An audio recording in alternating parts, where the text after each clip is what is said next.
C5 app download ചെയ്യൂ. കാണൂ മുഴുവൻ എപ്പിസോഡുകളും സൗജന്യമായി.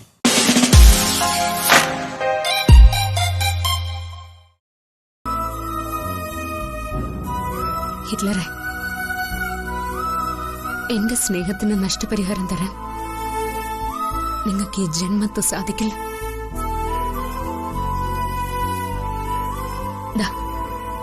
ഈ സാരി ഇത് മാത്രം മതി.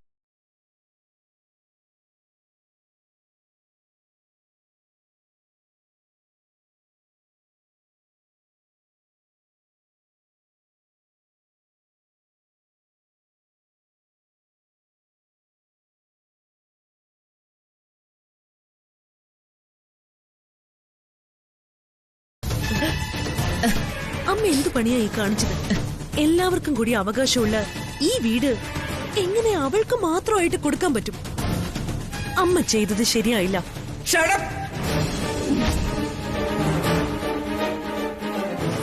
അഹങ്കാരം പറഞ്ഞ ആടിച്ചതിന്റെ കാരണക്കുട്ടി അടിച്ചു പൊളിക്കും ഞാൻ.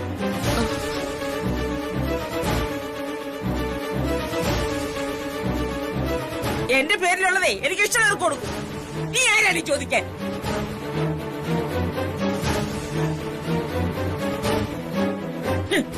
എന്റെ മോന്റെ ലൈഫാ നീയെ കൂടി തൊലച്ചത്. ഒറ്റണം എല്ലാം എന്നെ കൺമപ്പീത കേറിപ്പോയനടി. നോ, ഇനി ഒരു അക്ഷരം സംസാരിച്ച എല്ലാത്തിനും ചാട്ട് പുറത്താക്കും ഞാൻ. കേറിപ്പോയനടി. പൂർണ്ണ മനസ്സോടെ എനിക്കൊന്നും വേണ്ടെന്നോ ഞാനൊരു തീരുമാനത്തിലെത്തിയത്. അത് വേണോ ജ്യോതി? അർഹതയുള്ളത് നീ വേണ്ടെന്ന് പറയുന്ന എന്തിനാ?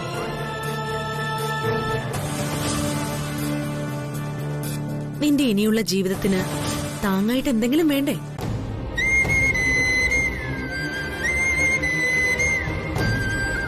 അതിന്റെ ഒന്നും ആവശ്യമില്ല മായ. ഞാനിവിടെ മരുമകളായി വരാൻ ആഗ്രഹിച്ചതാണോ? DKയുടെ ഭാര്യ അവൻ മോഹിച്ചതാണോ? എന്നിട്ടും ഞാനിതെല്ലാം ആയില്ലേ? അത് ഈശ്വരന്റെ തീരുമാനം. ഞാൻ ഇവിടെ വന്ന നാൾ മുതൽ ഇന്നലെ വരെ നിങ്ങൾ എന്നെ എതിർത്തത് എന്തുകൊണ്ടാ? ആരാർക്ക് മിത്രമാകണമെന്നും ആർക്ക് ശത്രു ആകണമെന്നും നമ്മൾ ജനിക്കുന്നതിന് മുൻപേ തീരുമാനിക്കപ്പെട്ടിട്ടുണ്ട്. ഇപ്പൊ ഞാൻ തിരിച്ചു പോകാൻ തീരുമാനിച്ചതും അതേ വിധിയ. ജ്യോതി, ഞങ്ങൾക്കിപ്പോ നിന്നോട് ഒരു പിണക്കവും ഇല്ല. ഇനി എന്നും നമ്മൾ നല്ല സുഹൃത്തുക്കളായിരിക്കും. ഇതുവരെ സംഭവിച്ചതെല്ലാം മറക്കണം ജ്യോതി. അതിന് ഞാൻ നിങ്ങളെ ആരെയും ശത്രുക്കളായി കണ്ടിട്ടില്ലല്ലോ താരെ. എനിക്ക് ആരോടും ഒരു പിണക്കവും ഉണ്ടായിരുന്നില്ല. നിങ്ങളോടെല്ലാം എന്നും എനിക്ക് സ്നേഹം മാത്രമേ ഉണ്ടായിരുന്നുള്ളൂ. നിങ്ങൾക്കത് ഇതുവരെ മനസ്സിലാക്കാൻ പറ്റിയിട്ടില്ല. എന്തായാലും ഞാൻ പോവാൻ തീരുമാനിച്ചതുകൊണ്ട് എല്ലാവരുടെയും പിണക്കം മാറിയില്ലേ? അതിന് നിങ്ങൾ ഈശ്വരനോട് നന്ദി പറഞ്ഞാൽ മതി. ജ്യോതി, ഞാൻ പറയുന്നത് വേണ്ട, ഇനി ഒന്നും പറയണ്ട. പണത്തിന് പകരം വെക്കാൻ പറ്റുന്നതല്ല എന്റെ നഷ്ടങ്ങൾ. എന്തായാലും ഞാൻ പോവാൻ തീരുമാനിച്ചു. നിങ്ങൾ എനിക്ക് പാർട്ടി തരാനും തീരുമാനിച്ചു. അതൊക്കെ സ്വീകരിച്ച് സന്തോഷായിട്ട് ഞാൻ ഈ അമരാവതിയിൽ നിന്ന് മടങ്ങും. ഉള്ളിലൊരു സ്ത്രീ എത്രമാത്രം കരുത്തയാണെന്ന് നീ കാണിച്ചു തന്നു. എതിർക്കുമ്പോഴും സ്നേഹിച്ചു, അകറ്റി നിർത്താൻ ശ്രമിക്കുമ്പോഴും അടുത്തു വന്നു. ജ്യോതി, ശത്രുക്കളായിട്ട് വഴക്കിട്ടു നമ്മള്. പക്ഷെ ശത്രുത ഞങ്ങളുടെ മനസ്സിൽ മാത്രമേ ഉണ്ടായിരുന്നുള്ളൂ എന്ന് ഇപ്പോഴാ മനസ്സിലായത്. അയ്യേ, വില്ലത്തികൾ ഇങ്ങനെ സെന്റി അടിക്കാൻ പാടില്ല കേട്ടോ. പിരിയുമ്പോഴും സന്തോഷായിട്ട് തന്നെ പിരിയണം.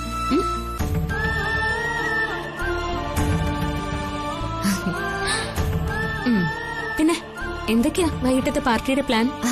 അതൊക്കെ സസ്പെൻസാ. ആഹാ, എന്തായാലും നിന്നെ ഞങ്ങൾ ഒരിക്കലും മറക്കില്ല ജ്യോതി. അയ്യേ, ചുമ്മാ സെന്റി അടിച്ച് പാർട്ടി നശിപ്പിക്കല്ലേ. 2 പാട്ടൊക്കെ പാടി ഡാൻസ് ഒക്കെ കളിച്ച് അടിച്ച് പൊളിച്ച് നമുക്കങ്ങ് പിരിയാം അല്ലേ? എന്നാ നിങ്ങൾ ചെല്ല്, പാർട്ടിയുടെ കാര്യങ്ങളൊക്കെ നന്നായിട്ട് പ്ലാൻ ചെയ്യും.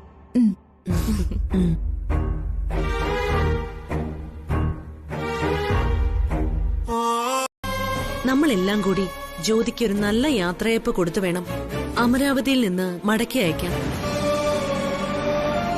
അത് കാണാൻ SK ഇവിടെ ഉണ്ടാവണം. മധുരം പുരട്ടിയ വിഷം എന്റെ മുമ്പിൽ വിളമ്പരുത് നീ. എല്ലാവരും കൂടി ആ പാവത്തിനെ പാര വെച്ച് ഓടിക്കുന്ന പാർട്ടിയിൽ ഞാൻ പങ്കെടുക്കണം. എല്ലാവരെയും സ്നേഹിക്കാൻ മാത്രം അറിയാവുന്ന ആ പാവത്തിന്റെ ജീവിതം ഇല്ലാതാക്കിയതിന്റെ പങ്ക് പറ്റി ആഘോഷിക്കാൻ അത്രയും മഹാഭാവിയല്ല ഞാൻ.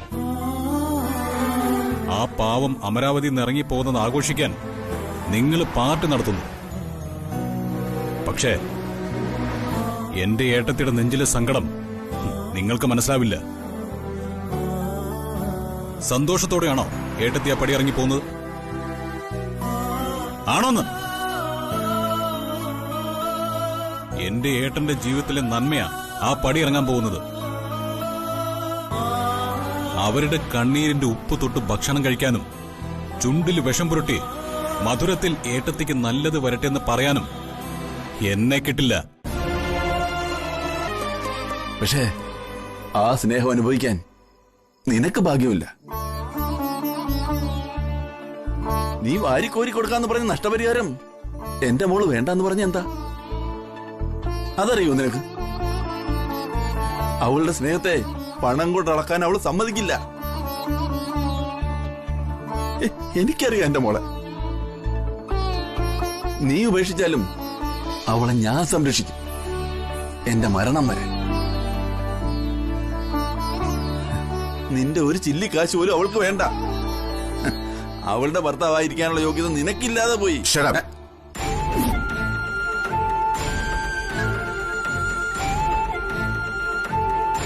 എന്റെ യോഗ്യത ഇളക്കാൻ ഞാൻ ആരെയും ചുമതലപ്പെടുത്തിയിട്ടില്ല. എന്റെ വാക്കിൽ നിന്ന് ഈ നിമിഷം പോലും ഞാൻ കടുകിട മാറിയിട്ടില്ല. ആരോടും ഈ വീട് ഉപേക്ഷിച്ചു പോകാൻ ഞാൻ പറഞ്ഞിട്ടുമില്ല. ആരുടെയും സ്നേഹത്തിന്റെ തുലാസിൽ എന്നെ കയറ്റിയിരുത്താൻ ഞാൻ ആവശ്യപ്പെട്ടിട്ടില്ല. സ്വയം എടുത്ത തീരുമാനങ്ങൾക്ക് ഞാൻ ഉത്തരവാദിയല്ല. എന്റെ തെറ്റും ശരിയും എനിക്ക് നന്നായിട്ടറിയാം. ഞാനും ഒരു മനുഷ്യജീവിയാണെന്ന് മാത്രം അങ്ങ് കരുതിയാൽ മതി. സോറി.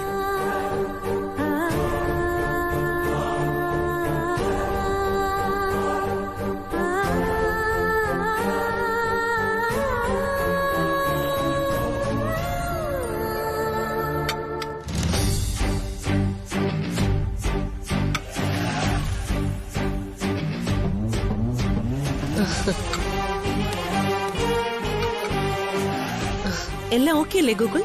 പിന്നല്ലാതെ ഈ പാർട്ടിയുടെ സ്പോൺസേഴ്സ് ഞങ്ങളല്ലേ. ഈ പാർട്ടിയിൽ ഒന്നിനും ഒരു കുറവും വരാൻ ഞങ്ങൾ സമ്മതിക്കില്ല. അതെ, ജ്യോതി ഇവിടുന്ന് പോയാലും ഈ പാർട്ടി ഒരിക്കലും മറക്കില്ല. ചിത്രമൊന്നല്ലോ. ബാലു, ഇന്നത്തോടെ നിങ്ങൾ തമ്മിലുള്ള എല്ലാ പിണക്കവും മാറണം. ജ്യോതിയുടെ പേരിലാ ബാലുവും ചിത്രയും തമ്മിൽ വഴക്കിട്ടതും പിണങ്ങിയതും എല്ലാം. ചിത്രേ, അതൊന്നും ഇനി മനസ്സിൽ വെച്ചേക്കരുത്. ബാലുവിനോടുള്ള ദേഷ്യമൊക്കെ മറന്നേക്കണം. എന്നോട് ചെയ്തതൊക്കെ അത്ര പെട്ടെന്ന് ഞാൻ മറക്കണമെന്നാണോ നിങ്ങൾ പറയുന്നത്?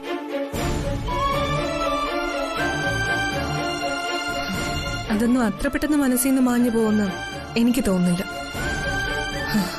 ശ്രമിക്കാം എന്ന് മാത്രമേ എനിക്കിപ്പോ പറയാൻ പറ്റൂ.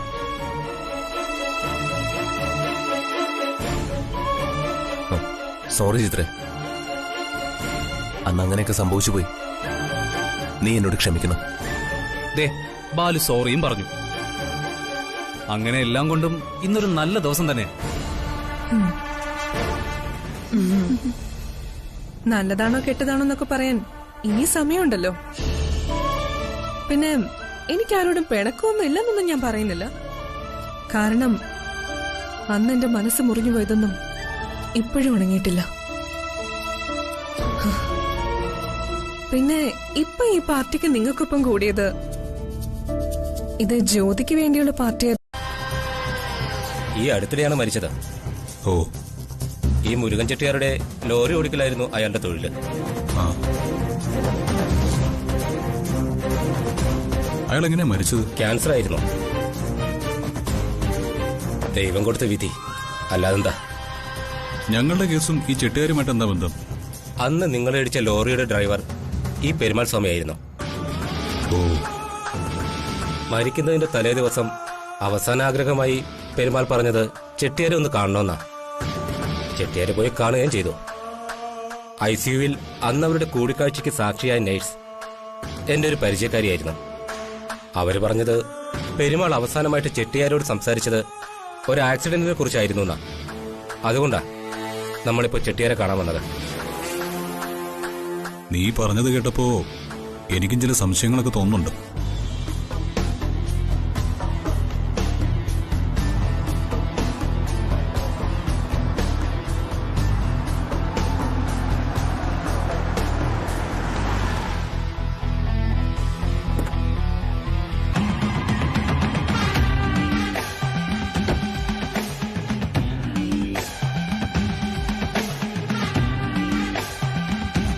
മന്നിക്കുന്നു സർ, കൊഞ്ചം ലേറ്റാച്ച്. ഞാൻ ചെട്ടിയാർ, മുരുകൻ ചെട്ടിയാർ. ആ, കാര്യങ്ങളൊക്കെ സൈമൻ പറഞ്ഞു. പേടിക്കണ്ട ചെട്ടിയാരെ, നിങ്ങൾക്കൊരു കുഴപ്പം വരില്ല.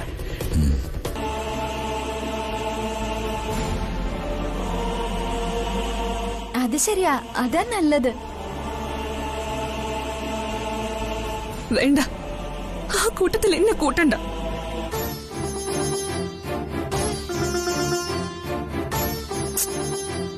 അയ്യോ അയ്യോ, അതിന്റെ പേരിൽ നിങ്ങൾ തമ്മിൽ ഇങ്ങനെ വഴക്കിടല്ലേ. എന്തായാലും ഞാൻ പോവല്ലേ, ഇനി എന്തിനാ ഈ വഴക്കൊക്കെ?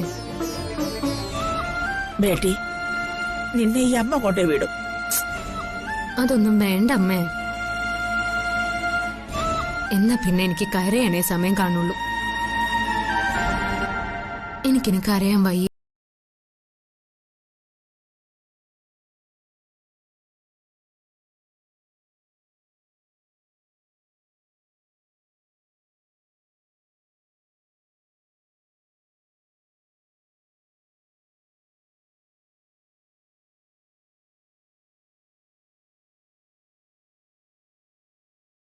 ഗ്രഹിച്ചത് ഞാൻ തന്നെയാ. എന്നാ ഇപ്പോഴും എനിക്കതിൽ കുറ്റബോധമില്ല. കാരണം നിന്റെ ജീവിതം ഇവിടെ ഇല്ലാതാവുന്നതിനേക്കാൾ നല്ലത് നീ ഇവിടുന്ന് രക്ഷപ്പെടുന്നത് തന്നെയാ.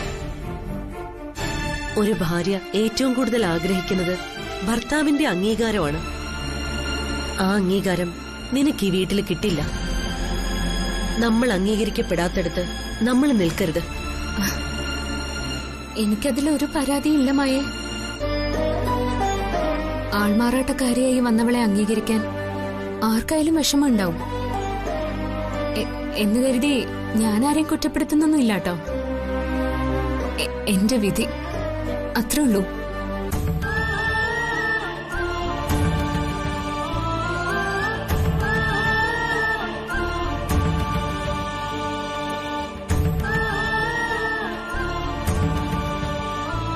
മൈസൺ, ഇവര് പറഞ്ഞത് കേട്ടില്ലേ? കുറ്റം ചെയ്ത് നീയാ.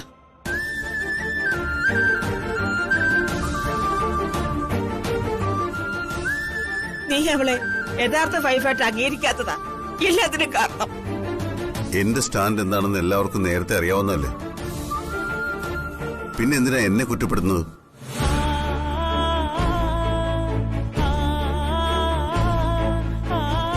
എന്റെ വാക്കും പ്രവൃത്തിയും തമ്മിൽ ഒരിക്കലും ഒരു വ്യത്യാസവും വരില്ല. അയ്യോ ഇല്ലറേ, ചൂടാവണ്ട. പറഞ്ഞു വന്നപ്പോ ഇവര് സത്യം പറഞ്ഞേ ഉള്ളൂ. മായേ, ഇനിയിപ്പോ പഴയതൊന്നും പറയാൻ നേരമില്ല. നിങ്ങളുടെ അതേ പ്രായമുള്ള ഞാൻ നിങ്ങളുടെ അമ്മായിയമ്മയായിട്ടാ ഈ വീട്ടിലേക്ക് കടന്നു വന്നത്. അതും ആൾമാറാട്ടം നടത്തിയിട്ട്.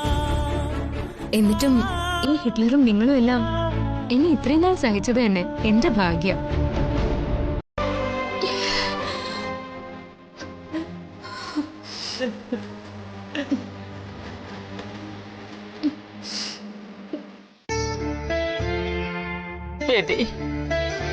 നീ പോകരുത് തന്നെ അമ്മയ്ക്ക് ഇപ്പോഴും പറയാനുള്ളത്.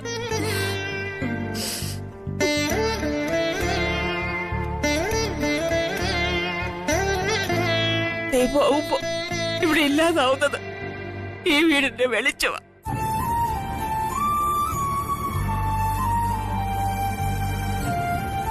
ഹേയ്, ഒരു വെളിച്ചവും എങ്ങോട്ടും പോവില്ല. അതൊക്കെ ഇവിടെ തന്നെ ഉണ്ടാവും.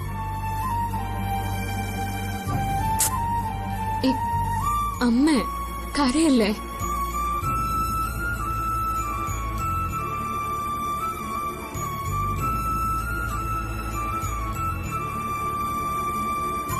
അമ്മ എനിക്ക് സ്നേഹം മാത്രമേ തന്നിട്ടുള്ളൂ. മരുമകളായിട്ടല്ല, മകളായിട്ട് തന്നെ എന്നെ കണ്ടു, സ്നേഹിച്ചു.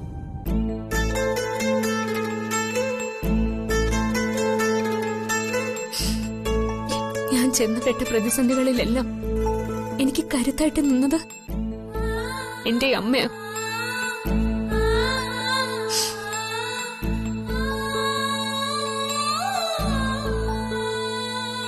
മോളെ, സുപ്രിയയുടെ പകരക്കാരിയായിട്ടല്ല, സുപ്രിയായിട്ട് തന്നെയാ നിന്നെ കണ്ടതും സ്നേഹി.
ഞാൻ ആഗ്രഹിക്കുന്ന കാലം വരെ ഇവിടെ ജീവിക്കാനുള്ള അവസരവും അനുവാദവും നിങ്ങൾ എനിക്ക് തന്നിട്ടുണ്ട്. പക്ഷെ ഇനി നിൽക്കാൻ എനിക്ക് പറ്റില്ല. എന്റെ അനിയത്തിയുടെ ജീവൻ രക്ഷിക്കാൻ വേണ്ടിയിട്ടാ ഞാൻ ആദ്യം ഈ വേഷമൊക്കെ കെട്ടിയത്.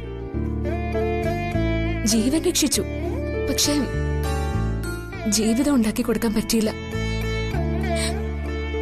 ഒരു ദുഷ്ടൻ എല്ലാം നശിപ്പിച്ചു. ഇനി ഞാൻ ഇവിടെ നിൽക്കുന്നതിൽ ഒരർത്ഥവുമില്ല.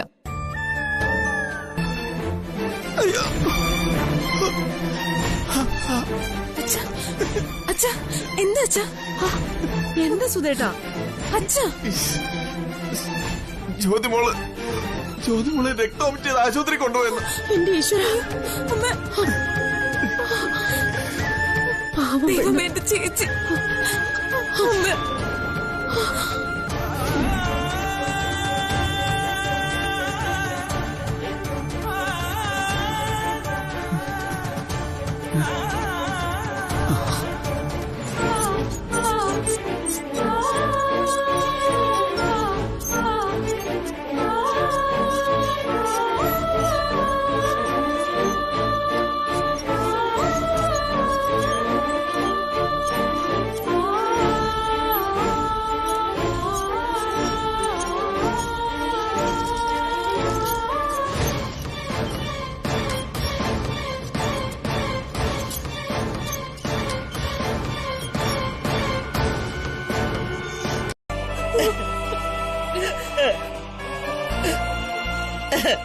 പോലെ ദേവ, എന്തിനാ അവളെ ഈ ചതി ചെയ്തത്?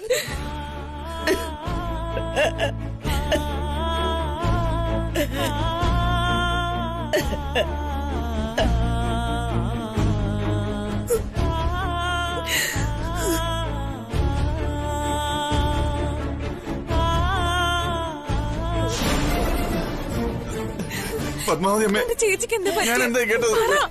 എന്റെ മോക്ക് എന്താ പറ്റിയത്? എന്റെ കുഞ്ഞിന് എന്താ പറ്റിയത്? എന്റെ മോക്ക് എന്ത് പറ്റി? അതെ, ഇവിടെ കിടന്ന് ബഹളം ഉണ്ടാക്കരുത്. ഇതൊരു ഹോസ്പിറ്റലാണ്. സിസ്റ്റർ, എന്റെ മോക്ക് എന്ത് പറ്റി? അതൊക്കെ ഡോക്ടർ വന്നിട്ട് പറയും.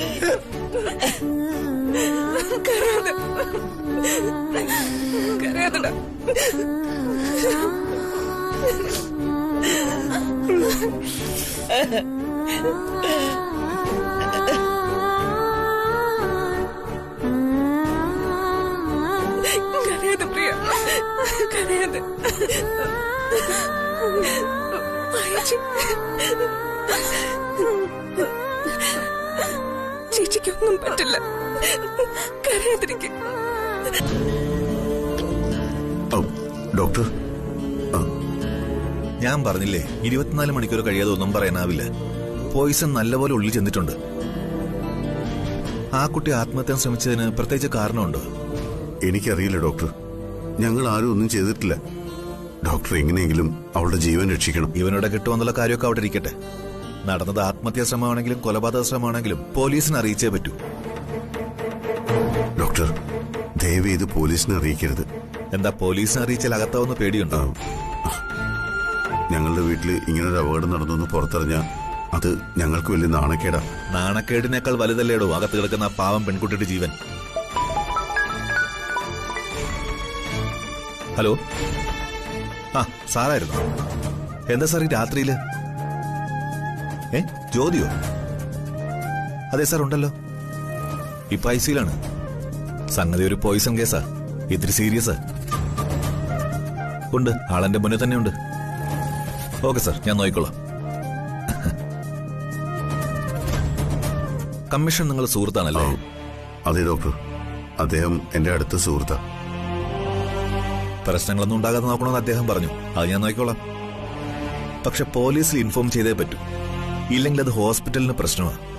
അത് ഞങ്ങളുടെ പോളിസിയാ. അതിലൊന്നും ചെയ്യാൻ പറ്റില്ല. മറ്റ് പ്രശ്നങ്ങളൊന്നും ഉണ്ടാകാതെ നോക്കാം.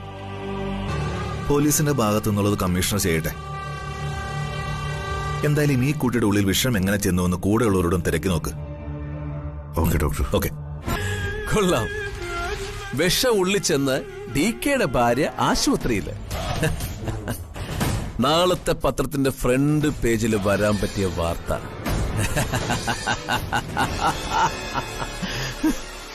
എന്റെ ഈശ്വര, സന്തോഷിക്കാതെ എന്തോ ചെയ്യും.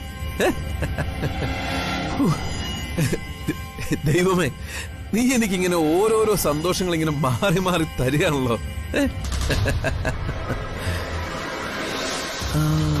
അവളിപ്പോ ചത്ത് കാണുമോ? ചാവാൻ പോകുന്നേ ഉള്ളോ? എന്തായാലും പ്രിയയെ ഒന്ന് വിളിച്ചു നോക്കാം. സത്യം പറ മായച്ചി, എന്താ സംഭവിച്ചത്? ചതിച്ചത് നിങ്ങൾ ആരെങ്കിലും ആണോ? നീ എന്താടി ചിത്ര ഈ പറയുന്നത്? ഞാൻ അങ്ങനെ ചെയ്യുമെന്ന് നിനക്ക് തോന്നുന്നുണ്ടോ? ജ്യോതി അവിടുന്ന് പറഞ്ഞു വിടാനല്ലേ നിങ്ങൾ പല അടവുകളും എടുത്തത്? എടീ, അതിനവള് പോകാമെന്ന് തീരുമാനിച്ചതല്ലേ? പിന്നെ ഞങ്ങൾ എന്തിനാ അങ്ങനെ ചെയ്യുന്നത്? പോയാലും ഒരുപക്ഷെ തിരിച്ചു വരുമെന്ന് നിങ്ങൾക്ക് പേടിയുണ്ടായിരുന്നു. ആ പേടി കൊണ്ട് നിങ്ങൾക്കിത് ചെയ്തൂടെ? ചിത്ര, നീ എന്താ ഈ പറയുന്നത്? മനസ്സാ വാചാ കർമ്മണ ഞാൻ ഒരു തെറ്റും ചെയ്തിട്ടില്ല. ഞാൻ അങ്ങനെയൊന്നും ചിന്തിച്ചിട്ട് പോലുമില്ല. എന്തായാലും ഒരു കാര്യം ഉറപ്പാ, നമ്മുടെ വീട്ടിൽ വെച്ച് അത് സംഭവിച്ചത്. അവിടെ സമയത്ത് നമ്മൾ മാത്രമേ ഉണ്ടായിരുന്നുള്ളൂ. തിരിച്ചു പോകാൻ തയ്യാറായ ജ്യോതി ഒരിക്കലും ആത്മഹത്യ ചെയ്യാൻ ശ്രമിക്കുമെന്ന് ഞാൻ വിചാരിക്കുന്നില്ല. ഇതാരും അവൾക്ക് മനഃപൂർവ്വം കൊടുത്തു തന്നെയാ. എന്താ ഒരു ചതി ഇതിനിടയിൽ നടന്നിട്ടുണ്ട് മായച്ചി.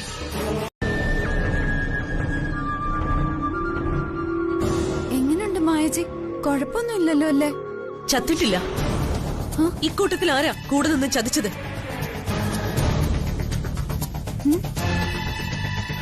ജ്യോതി ഈ വീട്ടിൽ നിന്ന് തിരിച്ചു പോകാൻ തീരുമാനിച്ചത് മുതൽ അവളോടുള്ള എല്ലാ വൈരാഗ്യവും നമ്മൾ അവസാനിപ്പിച്ചതാ. തിരിച്ചു പോകാൻ തീരുമാനിച്ച ജ്യോതി വിഷം കഴിച്ച് ആത്മഹത്യ ചെയ്യാൻ ശ്രമിച്ചു എന്ന് പറഞ്ഞു കേൾക്കുന്ന ഒരാള് പോലും അത് വിശ്വസിക്കില്ല. അതെന്താ വിശ്വസിച്ച? കുറച്ചുകൂടി യുക്തിയോട് ചിന്തിച്ച അതാണ് സത്യമെന്ന് എല്ലാവർക്കും മനസ്സിലാവും.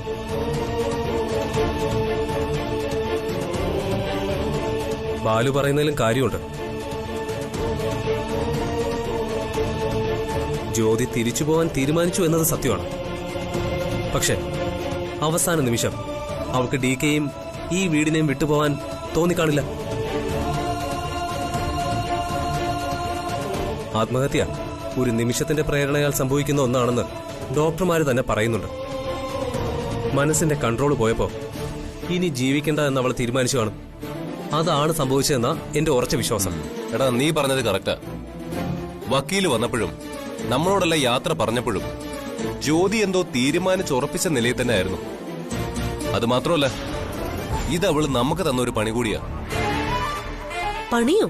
എന്തു പണി? ഏയ്, ജ്യോതി അങ്ങനെയൊന്നും ചിന്തിക്കില്ല. ആര് പറഞ്ഞു ചിന്തിക്കില്ലെന്ന്? അവളെ ഇവിടുന്ന് ഇറക്കി വിട്ടിട്ട് നമ്മൾ ആര് സുഖമായിട്ട് ജീവിക്കണ്ടെന്ന് അവൾ അങ്ങ് കരുതി.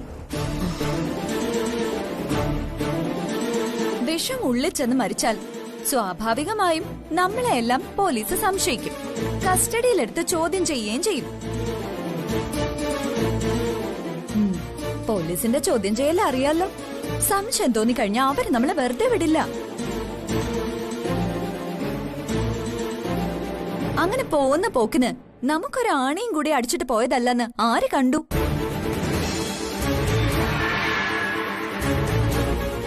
അല്ല, അങ്ങനെ സംഭവിക്കാനുള്ള സാധ്യതയും തള്ളിക്കളയാൻ പറ്റില്ല.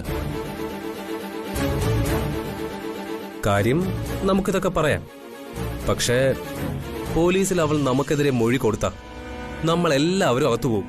അതുകൊണ്ടാ ഞാൻ ചോദിക്കുന്നത്, ഇക്കാര്യത്തില് നിങ്ങൾക്ക് ആർക്കെങ്കിലും എന്തെങ്കിലും അബദ്ധം പറ്റിയിട്ടുണ്ടോ? ഇല്ല മായച്ചി, ഞങ്ങൾ അങ്ങനെ ചിന്തിച്ചിട്ട് കൂടിയില്ല. അവൾ ഇവിടുന്ന് പോകണമെന്നേ നമുക്ക് ആഗ്രഹം ഉണ്ടായിരുന്നുള്ളൂ. അല്ലാതെ അവളെ കൊല്ലാനൊന്നും ആരും ആഗ്രഹിച്ചിട്ടില്ല.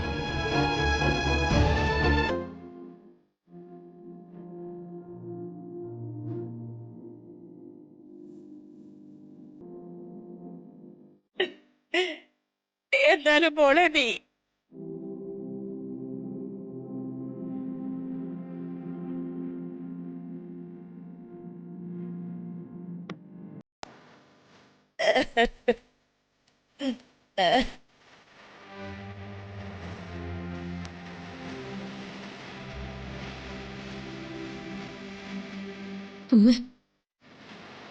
പോട്ടെ.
ഡൗൺലോഡ് ചെയ്യൂ C5 ആപ്പ്. കാണൂ എല്ലാ എപ്പിസോഡുകളും സൗജന്യമായി.